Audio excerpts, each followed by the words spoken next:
Do speed limits actually work anymore? Probably not, but let's go ahead and dive in anyways.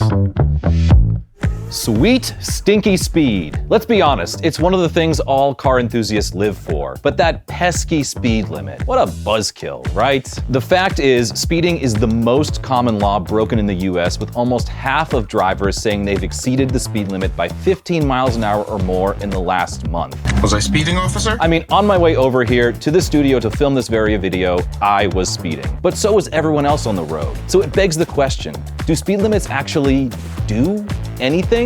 Many states have asked that in the past few years with wildly varied results, and it turns out one of the biggest opponents of higher speed limits isn't the police. So buckle in and let's get started quicker than you can say. The need for speed.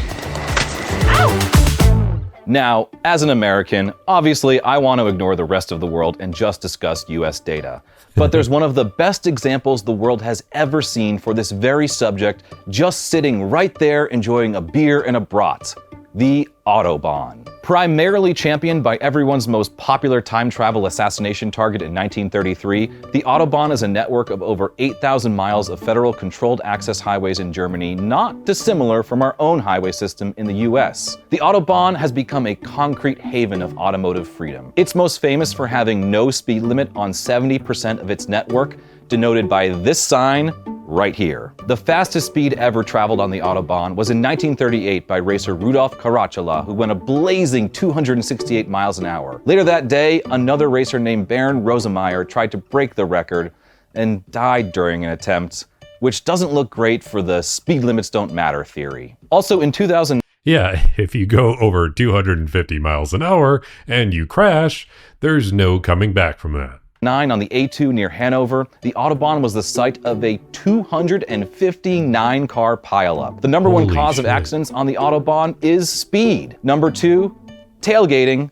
Tailgating done by people who want to speed. On the surface, that might make it seem like a speed limit would prevent deaths, but actually less than 10% of fatal accidents in Germany happen on the Autobahn. As a matter of fact, that 259 car pileup I just mentioned, it shockingly resulted in 0 fatalities. Plus, when you compare the Autobahn's numbers Yeah, I'd say like 90% of those are probably fender benders. to US numbers, they're all in metric.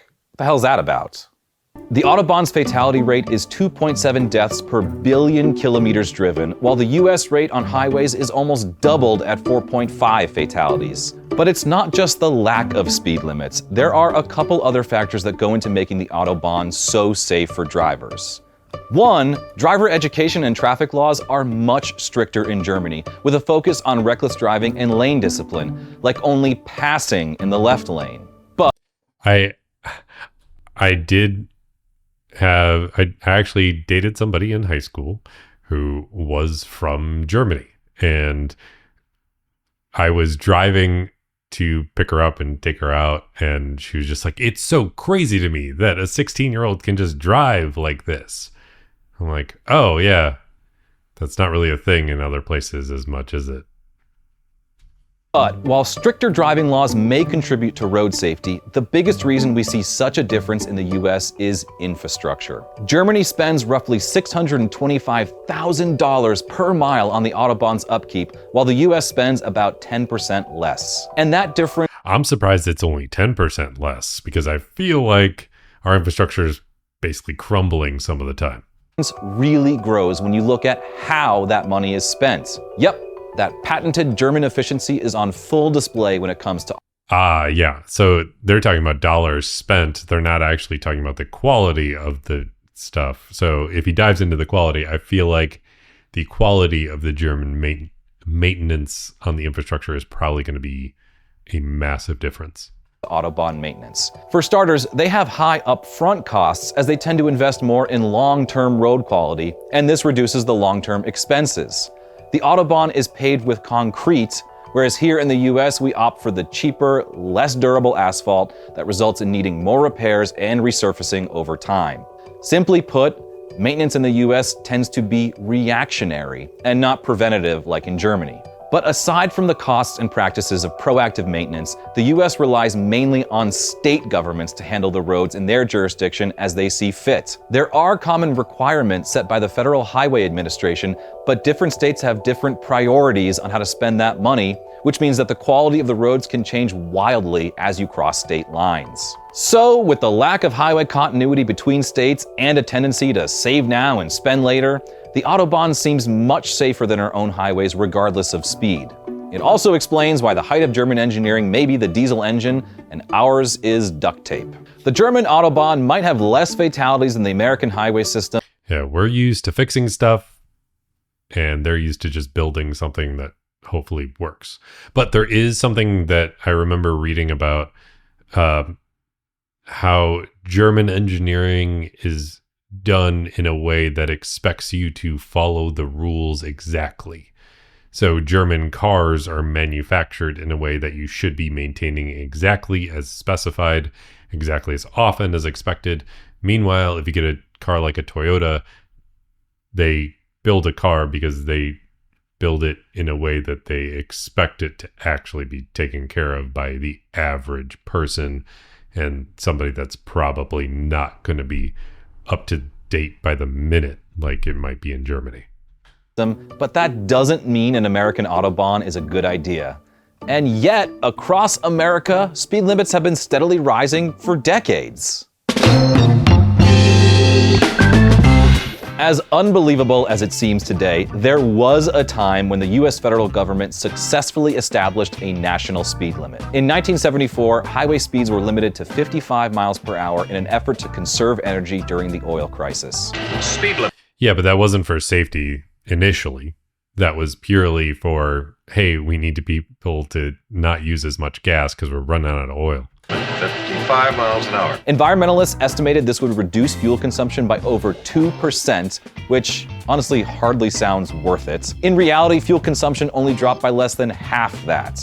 What did drop almost immediately was the number of fatal crashes on highways. So the national 55 miles per hour limit endured in most of the country until 1995. After that, it was repealed by Congress to give states the authority to set their own limits. And what happened then?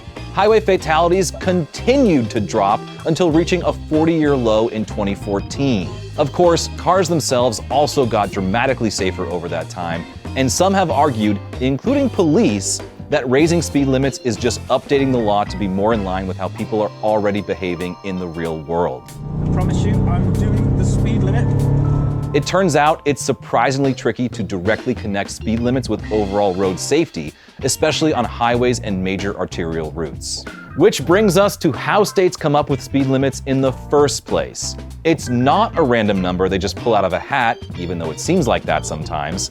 States actually set speed limits off of what is called the 85th percentile rule. Basically, engineers do a speed study on a particular stretch of road using radar guns and those little pneumatic tubes you see laying across the street sometimes. Yes, that is what those are for. The engineers determine the speed at or below which 85% of drivers naturally travel while in reasonable driving conditions. Pretty simple. Drivers pick a speed based on the conditions, engineers set a speed limit based off of that driving speed, but then tell drivers not to exceed it. So while you would think that speed limits would actually be going down, the fact that they're going up proves just how many people break this law all the time. But then... Yeah, it's literally like, hey, how much is it being broken? Okay, let's just change the law. And then as it gets broken more and more, they're just going to change it again. You have to wonder, if half of drivers are already exceeding the speed limit, does increasing that speed help alleviate some existing problems? Several studies would in fact agree with you. It turns out the real safety risk isn't necessarily higher speeds, it's speed variability.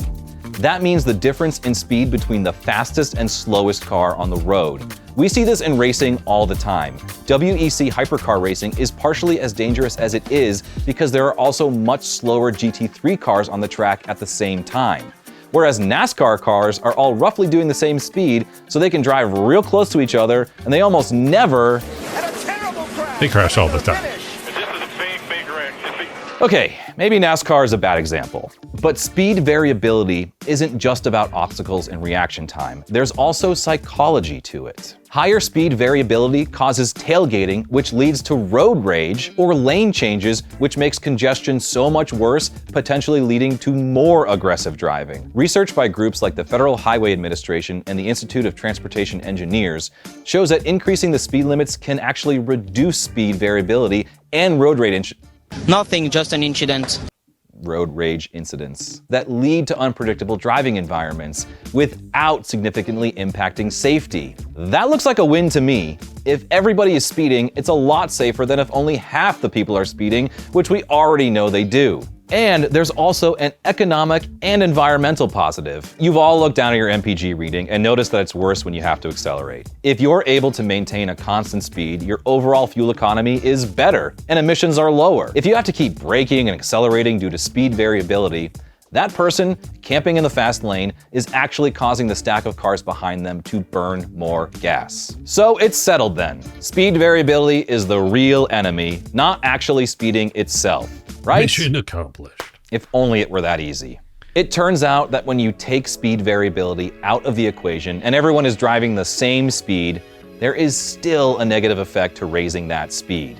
And that's because speed variability is not just about the difference in speed between you and another car, it's also the difference in speed between you and that stationary thing at the side of the road. Yeah. Be it a signpost, a tree, or a person. As Jeremy Clarkson once said, "Speed has never killed anyone. Suddenly becoming stationary, that's what gets you." because of this, one of the biggest opponents by far to increasing speed limits is insurance companies. Big shocker, right? The Insurance Institute for Highway Safety conducted a study in 2019 that looked at speed limit increases across the US between 1993 and 2017 and found that for every 5-mile-an-hour bump, the fatality rate increased by 8.5%. Much of this can be attributed to the increase in stopping distance at high speeds and less reaction time afforded to drivers because of it. Now granted, technological advances have decreased the average stopping distance over time. Things like anti-lock brakes and better materials and tires have been shown to reduce stopping time by 10 to 20% each. But the rules have to be written for the lowest common denominator, and not every commuter is running Continental tires. Today's video is brought to Not to mention, people are also, looking at their phones, doing the reaction time depends on the reaction of the person a lot as well. Unless you're in a self-driving car, which Elon's been promising for a long time, every year, whatever. To you by Continental Tire. Listen, I know how it is. Tires are the last thing on your shopping list. But finding the right set, that's a game changer. Suddenly your car rides better, handles better, and gets better mileage. If you want a quality wreck with a high mileage warranty that'll last you years, And me as check out somebody who Continental knows nothing True about Contact tires, 454s. this could be true, this could not. They're designed for great traction in dry, wet, and light snow conditions on passenger cars, crossovers, and even EVs. That's because Continental's EcoPlus technology combines minimal rolling resistance with extended tread life, so Tour 54s can carry you further with fewer gas station or charging stops. Find more details and your local dealer at continentaltire.com. Unfortunately, it's not just the insurance guys that don't like speed. It's the environmentalists as well. Studies from around the world have shown that reducing speed limits has a direct correlation to a reduction in CO2, NOx, and particulate matter. When the US did a counter study on increasing the speed limit, the trend continued as emissions rose accordingly. So even though, like we said earlier, holding a consistent high speed is better for emissions than constantly accelerating and decelerating, holding a lower speed overall is even better. Look, it's really smart for the analysis of speed limits to be done assuming that people are not gonna follow the laws, but it doesn't make sense to write the laws themselves that way. The speed limit is designed to keep the worst drivers on the road somewhat safe, even if we all know we can go a little bit quicker. Although I do like the German method of focusing more on reckless driving and lane discipline than actually punishing speeding. That's kind of how it works here in California. Pretty much no one drives the speed limit, but you only get pulled over for it if you're driving like a jerk. So do speed limits work? Although I will call out the last time I was in California, I felt like I was going to get killed every 3 seconds. There was somebody driving on the rim. There was people just swerving all over the place. I have never felt more unsafe than when I drove in California. And it had nothing to do with the speed and everything to do with the driving quality. It depends on the context and what exactly we mean by that. Speed limits do regulate the flow of traffic and provide a barometer by which we judge safe driving. Lower speed limits, provided people stick to them, do reduce injury risk in crashes, make surface streets safer for pedestrians, and can lower emissions. But that caveat is key. When a speed limit is too low, at least as judged by the majority of drivers on a given road, it can also make traffic more chaotic, more congested, and raise the overall chance of a crash by increasing speed variability. Ultimately, speed limits do more good than harm when they're set correctly, as annoying as they might be to someone like you, an excellent driver with total confidence in your abilities. When they're not, keep your head on a swivel. I think there's more to be gained from starting to combat speed variability. We've all heard someone say that driving too slow is just as dangerous as driving too quickly, and it turns out that is true. Must go faster. I would say that we need to implement a minimum speed limit as much as a maximum, but as we've already established, Americans take the number on the sign as just a vague suggestion. Just do the speed limit. That's all for me. I hope you guys like this video. Be sure to like and subscribe for more. I'll link his stuff down in the description. But yeah, I do feel like there's a necessity for minimum speed limits in more places. But I do not agree with him with what he said about California. I've never felt more unsafe driving anywhere than in California. And I've driven in a lot of places in multiple countries. It's not great to do it in Cali.